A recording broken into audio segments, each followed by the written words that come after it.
17 black 256 po. Sold pa yan. Ito po dalawa.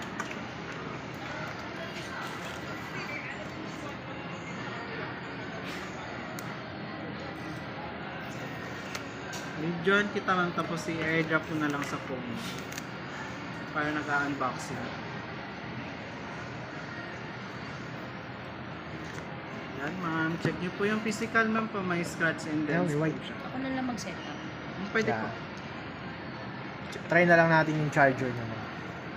Adapt ay yung cable. Yes po. Yun yung- Tatanggalin. Check nyo lang ma'am. Scratch, kung may scratch dents or damage.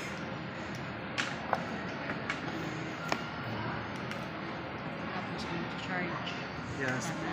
Yan yung charger nyo, ay yung cord niya ma'am, C2C na po siya. So, kailangan pa rin i-set up. Tama. Yes po. Okay naman ma'am, wala naman scratches, dents. Huwag niya po tanggalin lahat ma'am.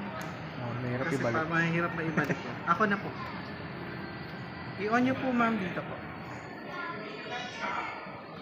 Dapat ang finry nyo na lang. Ano yung Ma'am? casing tsaka ano yung... Wala kaming ganun ma'am eh. Protector, meron kami ma'am. 390 lang. Speaking. Madulas na siya.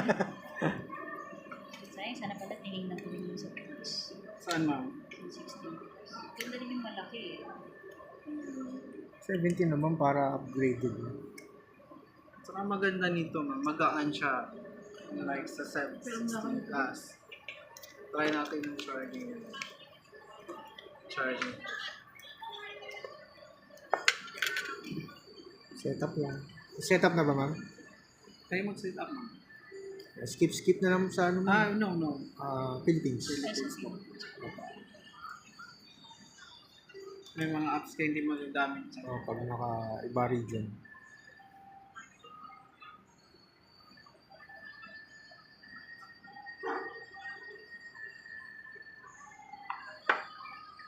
Without the notification. Setup.